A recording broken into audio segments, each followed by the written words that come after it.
ये बातें तभी होती हैं तो दुनिया देख रही होती है। अब हम अपना कुछ भी सोचते रहें, दुनिया देख रही है क्या हुआ है, दुनिया ने अपने नतीजे निकाल लिए हैं कि क्या हुआ है। और अच्छा देखिए, मैं आपको एक मज़ेदार बात बताऊं, ये एक बहुत इंपॉर्टेंट बात है। वो ये है कि 4 ऐसे मुल्क हैं या 4 ऐसी जगह हैं जिनके पास पूरी दुनिया का सैटेलाइट है, what is called the constellation. Round the clock they can see क्या हो रहा है। जीपीएस है अमेरिका का, गलीलियो है यूरोप का, ग्लोनॉस है रशिया का, और बेदू है चाइना का। बेदू इन सब में से अच्छा है टेक्निकली, बिकॉज वो बहुत लेटेस्ट है, उसमें 45 सैटेलाइट्स है, किसी और में नहीं है। तो एग्जैक्ट क्या हुआ रियल टाइम में दुनिया को मालूम है, कुछ नहीं छुपा। अगर छुपा है तो हिंदुस्तान के लोगों को नहीं मालूम। अब आप ये कहना कि हमने उनका वहाँ पर जाके अंदर वो उसको एक वो एयर स्ट्रिप्स को हमने कर, ठीक है, दैट्स फाइन, वो भी क्लेम कर रहे हैं हमने कर दिया। Key thing was the air war, आपने वो शुरू करी जंग, पर देखिए आगे क्या हुआ। लेसन दोनों सीख चुके हैं, आपने उसको पॉज किया है अभी ऑपरेशन को, प्राइम मिनिस्टर ने। इसका मतलब ये है कि पॉज का है कि अब दोनों को अपनी जो लिमिटेशंस है उसकी तैयारी करनी है। पाकिस्तान जल्दी से कर लेगा क्योंकि चीन उसको सब कुछ देगा। वो अब रिपोर्ट आ रही है कि वो आधे पैसे पे देगा, मैं कहता हूँ वो फ्री देगा, वो कोई पैसे नहीं लेगा, उससे हम घूमते रहेंगे। पहली बात तो ये है। दूसरी बात क्या है, आपने ये न्यू नॉर्मल जो क्रिएट करा है वो इतना डेंजरस है कि जो वॉर का थ्रेशोल्ड है वो बिल्कुल नीचे आ गया है। क्योंकि अब आप क्या कह रहे हैं न्यू नॉर्मल के अंदर कि आप मिसाइल फायर कर सकते हैं एक दूसरे के अंदर। सवाल ये है कि अगर आप कुछ भी करेंगे एक्ट ऑफ वॉर, देखिए अब आप एक्ट ऑफ वॉर की बात कर रहे हैं, 2019 में क्या हुआ था। 2019 में जब हमने ऑपरेशन किया था बालाकोट का, अगले दिन उन्होंने ऑपरेशन स्विफ्ट रिटॉर्ट किया, मिलिट्री टारगेट्स करे। हमारी एयरफोर्स ने बोला publicly that this was an act of war, कुछ किया कुछ नहीं। तो ये कहने और करने में फर्क होता है। ये जो हुआ है इससे हमारी एयरफोर्स की लिमिटेशंस एक्सपोज हो गई हैं। इसमें पॉज है, डेंजरसली लो थ्रेशोल्ड आ गया है, और मैं समझता हूँ जॉन सी भी whichever side gets ready first they will lift the pause. देखिए आपको जंग 2 जगह लड़नी होगी। जो पाकिस्तान है वो पाकिस्तान अकेला नहीं है। It is what I have been calling for so many years, this is a one front reinforced war. China उसके साथ खड़ा है, सिर्फ हाथ नहीं दिखा रहा है। एक तो ये हो गया आपका। दूसरी जंग आपकी होगी कश्मीर के अंदर।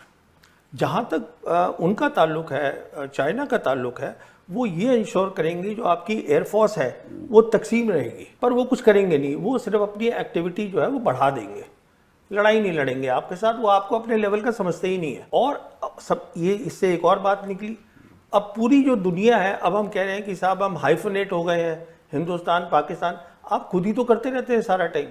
परमाणु शक्ति को इतनी अहमियत नहीं देनी चाहिए, मैं समझता हूँ, क्योंकि कोई इतनी जल्दी न्यूक्लियर वेपन्स यूज़ नहीं करेगा। Conventional capabilities matter.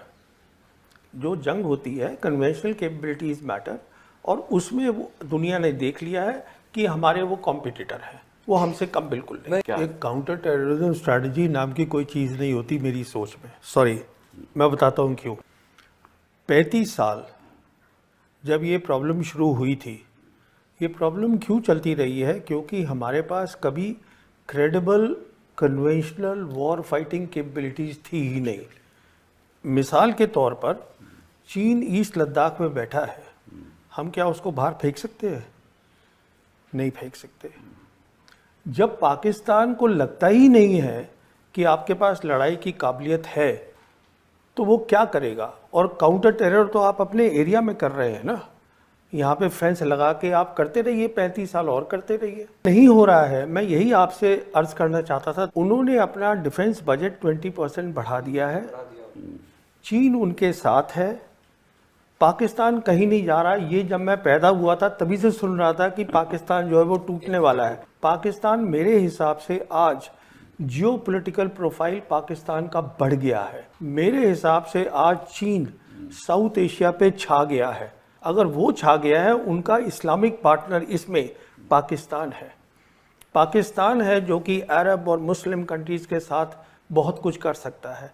मैं ये बात बिल्कुल मानता हूँ और पाकिस्तानी भी मानते हैं। उनकी गवर्नेंस में प्रॉब्लम है, there is no doubt about it. और मैं एक और आपसे ये बात कहूँ कि उनकी तैयारी हमसे पहले होगी और मेरे हिसाब से they will be ready much faster ये पॉज हटाने के लिए। तो मैं समझता हूँ आप ये मान के चलिए कि after 1 year we are heading for a big trouble. ये इतना आसान काम नहीं है जो हमने किया है, ये ऑपरेशन सिंदूर कि हम घुस के मारेंगे, घर में घुस के मारेंगे। You expose completely the limitations of the air force, जो आपकी मेन फोर्स है। आपने 2019 में की, आपने अब करी, तो अब आपके पास कहाँ जाएंगे आप सामान लेने के लिए? वो जल्दी से तैयारी करेगा, वो पाकिस्तान कहीं नहीं जा रहा है। मेन बात बहुत सीधी सी है, we need peace, peace for development, peace for deterrence building, peace for war fighting capability. आज पाकिस्तान का प्राइम मिनिस्टर 2 बार बोल चुका है कि आप सीज फायर की बात करिए और हमसे 3 मसलों पे बात करिए, Kashmir, water and the third they are talking of is what is the third one, they are talking of 3 things कि उस पे हम बैठ के बात, trade they want to talk.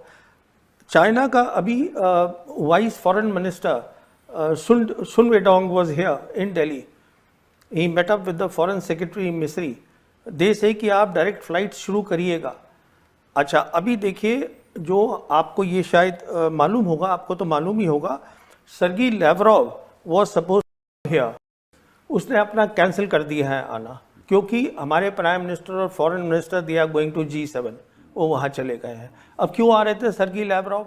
We need Sergey Lavrov, we need Sergey Lavrov because not only हमें S-400 चाहिए, हमें S-500 चाहिए। पूछिए क्यों? वो इसलिए चाहिए क्योंकि चाइना हाइपरसोनिक मिसाइल्स देगा पाकिस्तान को, जिसको हम बोलते हैं DF-17 with the hypersonic glide vehicles, they will give it to them. उसका हमारे पास कोई हल नहीं है। वो आप देख लीजिए क्या हो रहा है ईरान और इजराइल के बीच में। What I am saying is कि ये ना एक टेंडेंसी है टू से कि हमारा जो एडवर्सरी है वो हमसे कमज़ोर है, उसको अंडर एस्टिमेट करना। वो कमज़ोर नहीं है बिल्कुल, और ना वो इम्प्लोड हो रहा है, कुछ नहीं हो रहा है। अगर खतरा है तो आपको खतरा है। हम ग्लोबल साउथ कंट्री है, we are a global south country. हमें पीस चाहिए। हमारे 80 करोड़ लोग जो हैं वो गरीब हैं, उनके पास चाइना से बात करिए, पाकिस्तान से, चाइना से क्यों नहीं बात करते हैं? क्या प्रॉब्लम है हमारी चाइना से? हमारी मेन प्रॉब्लम चाइना ये है जो अमेरिका की है कि we cannot digest, we cannot accept a successful China. हमारी मेन प्रॉब्लम चाइना से ये है, एक कामयाब मुल्क है जिसको हम एक्सेप्ट नहीं कर रहे हैं। देखिए, एक मिनट, मैं let me just finish this point.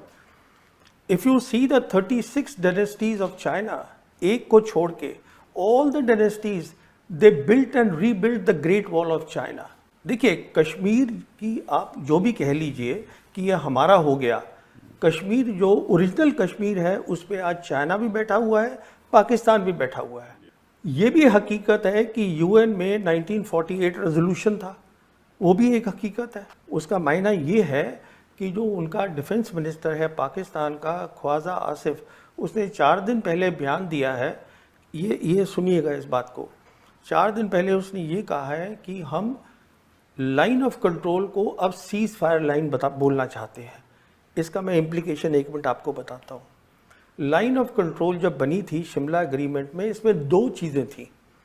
पहली थी दिस वाज बायलैटरल, दूसरी चीज़ इसमें क्या थी वो क्लियरली लिखी हुई है कि neither side will use force to change the line.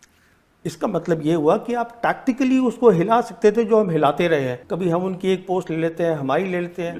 If now they are saying we want to go back to the UN resolution and the ceasefire line, उसका इम्प्लीकेशन सीधा है they are preparing for attack on Kashmir. मैं आपसे पहले भी बात कर चुका हूं, मैं तो ये भी मानने को तैयार नहीं था कि हम ऐसी कुछ हरकत करेंगे ऑपरेशन सिंदूर में कि we will actually cross their air space. मेरे को तो लग रहा था कि हमारी जो सिक्योरिटी टीम है, टॉप सिक्योरिटी टीम सरकार की, वो सोचे कि इसका इम्प्लीकेशन क्या है। तो मुझे खुद बहुत अजीब सा लगा कि आप ऐसे कैसे काम कर रहे हैं, रियलाइजिंग फुली वेल कि आप जो है you are playing their game. ये बातें तभी होती है तो दुनिया देख रही होती है। अब हम अपना कुछ भी सोचते रहें, दुनिया देख रही है क्या हुआ है, दुनिया ने अपने नतीजे निकाल लिए हैं कि क्या हुआ है। और अच्छा देखिए, मैं आपको एक मज़ेदार बात बताऊं, ये एक बहुत इंपॉर्टेंट बात है। वो ये है कि 4 ऐसे मुल्क हैं या 4 ऐसी जगह हैं जिनके पास पूरी दुनिया का सैटेलाइट है, what is called the constellation, round the clock they can see क्या हो रहा है। जीपीएस है अमेरिका का, गलीलियो है यूरोप का, ग्लोनोस है रशिया का और बेदू है चाइना का। बेदू इन सब में से अच्छा है टेक्निकली, बिकॉज वो बहुत लेटेस्ट है, उसमें 45 सैटेलाइट्स है, किसी और में नहीं है। तो एग्जैक्ट क्या हुआ रियल टाइम में दुनिया को मालूम है, कुछ नहीं छुपा। अगर छुपा है तो हिंदुस्तान के लोगों को नहीं मालूम। अब आप ये कहना कि हमने उनका वहाँ पर जाके अंदर वो उसको एक वो एयर स्ट्रिप्स को हमने कर, ठीक है, दैट्स फाइन, वो भी क्लेम कर रहे हैं हमने कर दिया। Key thing was the air war, आपने वो शुरू करी जंग, पर देखिए आगे क्या हुआ। लेसन दोनों सीख चुके हैं, आपने उसको पॉज किया है अभी ऑपरेशन को, प्राइम मिनिस्टर ने। इसका मतलब ये है कि पॉज का है कि अब दोनों को अपनी जो लिमिटेशंस है उसकी तैयारी करनी है। पाकिस्तान जल्दी से कर लेगा क्योंकि चीन उसको सब कुछ देगा। वो अब रिपोर्ट आ रही है कि वो आधे पैसे पे देगा, मैं कहता हूँ वो फ्री देगा, वो कोई पैसे नहीं लेगा, उससे हम घूमते रहेंगे। पहली बात तो ये है। दूसरी बात क्या है, आपने ये न्यू नॉर्मल जो क्रिएट करा है वो इतना डेंजरस है कि जो वॉर का थ्रेशोल्ड है वो बिल्कुल नीचे आ गया है। क्योंकि अब आप क्या कह रहे हैं न्यू नॉर्मल के अंदर कि आप मिसाइल फायर कर सकते हैं एक दूसरे के अंदर। सवाल ये है कि अगर आप कुछ भी करेंगे एक्ट ऑफ वॉर, देखिए अब आप एक्ट ऑफ वॉर की बात कर रहे हैं, 2019 में क्या हुआ था। 2019 में जब हमने ऑपरेशन किया था बालाकोट का, अगले दिन उन्होंने ऑपरेशन स्विफ्ट रिटॉर्ट किया, मिलिट्री टारगेट्स करे। हमारी एयरफोर्स ने बोला publicly that this was an act of war, कुछ किया कुछ नहीं। तो ये कहने और करने में फर्क होता है। ये जो हुआ है इससे हमारी एयरफोर्स की लिमिटेशंस एक्सपोज हो गई हैं, इसमें पॉज है, डेंजरसली लो थ्रेशोल्ड आ गया है। और मैं समझता हूँ जॉन सी भी whichever side gets ready first they will lift the pause. देखिए आपको जंग 2 जगह लड़नी होगी। जो पाकिस्तान है वो पाकिस्तान अकेला नहीं है। It is what I have been calling for so many years, this is a one front reinforced war. China उसके साथ खड़ा है, सिर्फ हाथ नहीं दिखा रहा है। एक तो ये हो गया आपका। दूसरी जंग आपकी होगी कश्मीर के अंदर। जहाँ तक उनका ताल्लुक है, चाइना का ताल्लुक है, वो ये इंश्योर करेंगे जो आपकी एयरफोर्स है वो तकसीम रहेगी, पर वो कुछ करेंगे नहीं। वो सिर्फ अपनी एक्टिविटी जो है वो बढ़ा देंगे, लड़ाई नहीं लड़ेंगे आपके साथ। वो आपको अपने लेवल का समझते ही नहीं है। और सब ये इससे एक और बात निकली, अब पूरी जो दुनिया है, अब हम कह रहे हैं कि साहब हम हाइफनेट हो गए हैं, हिंदुस्तान पाकिस्तान। आप खुद ही तो करते रहते हैं सारा टाइम। परमाणु शक्ति को इतनी अहमियत नहीं देनी चाहिए मैं समझता हूँ, क्योंकि कोई इतनी जल्दी न्यूक्लियर वेपन्स यूज़ नहीं करेगा। Conventional capabilities matter. जो जंग होती है कन्वेंशनल कैपेबिलिटीज मैटर, और उसमें वो दुनिया ने देख लिया है कि हमारे वो कॉम्पिटिटर हैं, वो हमसे कम बिल्कुल नहीं। एक काउंटर टेररिज्म स्ट्रैटेजी नाम की कोई चीज़ नहीं होती मेरी सोच में। सॉरी, मैं बताता हूँ क्यों। 35 साल जब ये प्रॉब्लम शुरू हुई थी, ये प्रॉब्लम क्यों चलती रही है? क्योंकि हमारे पास कभी credible conventional war fighting capabilities थी ही नहीं। मिसाल के तौर पर चीन ईस्ट लद्दाख में बैठा है, हम क्या उसको बाहर फेंक सकते हैं? नहीं फेंक सकते। जब पाकिस्तान को लगता ही नहीं है कि आपके पास लड़ाई की काबिलियत है, तो वो क्या करेगा? और काउंटर टेरर तो आप अपने एरिया में कर रहे हैं ना, यहाँ पे फेंस लगा के आप करते रहिए, 35 साल और करते रहिए। नहीं हो रहा है। मैं यही आपसे अर्ज करना चाहता था। उन्होंने अपना डिफेंस बजट 20% बढ़ा दिया है, चीन उनके साथ है, पाकिस्तान कहीं नहीं जा रहा। ये जब मैं पैदा हुआ था तभी से सुन रहा था कि पाकिस्तान जो है वो टूटने वाला है। पाकिस्तान मेरे हिसाब से आज जियोपॉलिटिकल प्रोफाइल पाकिस्तान का बढ़ गया है। मेरे हिसाब से आज चीन साउथ एशिया पे छा गया है। अगर वो छा गया है, उनका इस्लामिक पार्टनर इसमें पाकिस्तान है। पाकिस्तान है जो कि अरब और मुस्लिम कंट्रीज़ के साथ बहुत कुछ कर सकता है। मैं ये बात बिल्कुल मानता हूँ और पाकिस्तानी भी मानते हैं। उनकी गवर्नेंस में प्रॉब्लम है, there is no doubt about it. और मैं एक और आपसे ये बात कहूँ कि उनकी तैयारी हमसे पहले होगी और मेरे हिसाब से they will be ready much faster ये पॉज हटाने के लिए। तो मैं समझता हूँ आप ये मान के चलिए कि after 1 year we are heading for a big trouble. ये इतना आसान काम नहीं है जो हमने किया है, ये ऑपरेशन सिंदूर, कि हम घुस के मारेंगे, घर में घुस के मारेंगे। You expose completely the limitations of the air force, जो आपकी मेन फोर्स है। आपने 2019 में की, आपने अब करी, तो अब आपके पास कहाँ जाएंगे आप सामान लेने के लिए?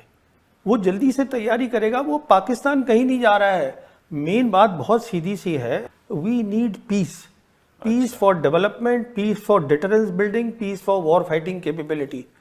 आज पाकिस्तान का प्राइम मिनिस्टर 2 बार बोल चुका है कि आप सीज फायर की बात करिए और हमसे 3 मसलों पे बात करिए, Kashmir, water and the third they are talking of is what is the third one, they are talking of 3 things, कि उस पे हम बैठ के बात, trade they want to talk. China का अभी vice foreign minister Sun Weidong was here in Delhi, he met up with the foreign secretary Misri, they से कि आप डायरेक्ट फ्लाइट शुरू करिएगा।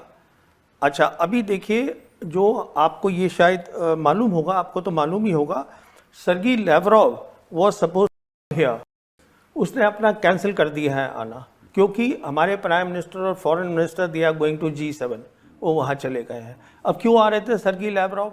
We need Sergey Lavrov, we need Sergey Lavrov because not only हमें S-400 चाहिए, हमें S-500 चाहिए। पूछिए क्यों? वो इसलिए चाहिए क्योंकि चाइना हाइपरसोनिक मिसाइल्स देगा पाकिस्तान को, जिसको हम बोलते हैं DF-17 with the hypersonic glide vehicles, they will give it to them. उसका हमारे पास कोई हल नहीं है। वो आप देख लीजिए क्या हो रहा है ईरान और इजराइल के बीच में। What I am saying is कि ये ना एक टेंडेंसी है टू से कि हमारा जो एडवर्सरी है वो हमसे कमज़ोर है, उसको अंडर एस्टिमेट करना। वो कमज़ोर नहीं है बिल्कुल, और ना वो इम्प्लोड हो रहा है, कुछ नहीं हो रहा है। अगर खतरा है तो आपको खतरा है। हम ग्लोबल साउथ कंट्री हैं, we are a global south country, हमें पीस चाहिए।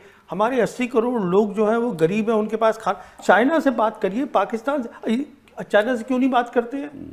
क्या प्रॉब्लम है हमारी चाइना से? हमारी मेन प्रॉब्लम चाइना ये है जो अमेरिका की है कि we cannot digest, we cannot accept a successful China. हमारी मेन प्रॉब्लम चाइना से ये है, एक कामयाब मुल्क है जिसको हम एक्सेप्ट नहीं कर रहे हैं। देखिए, एक मिनट में, let me just finish this point. If you see the 36 dynasties of China, एक को छोड़ के all the dynasties they built and rebuilt the great wall of China. देखिए, कश्मीर की आप जो भी कह लीजिए कि यह हमारा हो गया, कश्मीर जो ओरिजिनल कश्मीर है उस पर आज चाइना भी बैठा हुआ है, पाकिस्तान भी बैठा हुआ है। ये भी हकीकत है कि यूएन में 1948 रेजोल्यूशन था, वो भी एक हकीकत है। उसका मायना ये है कि जो उनका डिफेंस मिनिस्टर है पाकिस्तान का, ख्वाजा आसिफ, उसने 4 दिन पहले बयान दिया है, ये सुनिएगा इस बात को। 4 दिन पहले उसने ये कहा है कि हम लाइन ऑफ कंट्रोल को अब सीज फायर लाइन बोलना चाहते हैं। इसका मैं इम्प्लीकेशन 1 मिनट आपको बताता हूँ। लाइन ऑफ कंट्रोल जब बनी थी शिमला एग्रीमेंट में, इसमें 2 चीज़ें थी। पहली थी दिस वाज बायलैटरल, दूसरी चीज़ इसमें क्या थी वो क्लियरली लिखी हुई है कि neither side will use force to change the line. इसका मतलब ये हुआ कि आप टैक्टिकली उसको हिला सकते थे, जो हम हिलाते रहे हैं। कभी हम उनकी एक पोस्ट ले लेते हैं, हमारी ले लेते हैं। If now they are saying we want to go back to the UN resolution and the ceasefire line, उसका इम्प्लीकेशन सीधा है they are preparing for attack on Kashmir. मैं आपसे पहले भी बात कर चुका हूं, मैं तो ये भी मानने को तैयार नहीं था कि हम ऐसी कुछ हरकत करेंगे ऑपरेशन सिंदूर में कि we will actually cross their air space. मेरे को तो लग रहा था कि हमारी जो सिक्योरिटी टीम है, टॉप सिक्योरिटी टीम सरकार की, वो सोचे कि इसका इम्प्लीकेशन क्या है। तो मुझे खुद बहुत अजीब सा लगा कि आप ऐसे कैसे काम कर रहे हैं, रियलाइजिंग फुली वेल कि आप जो है you are playing their game.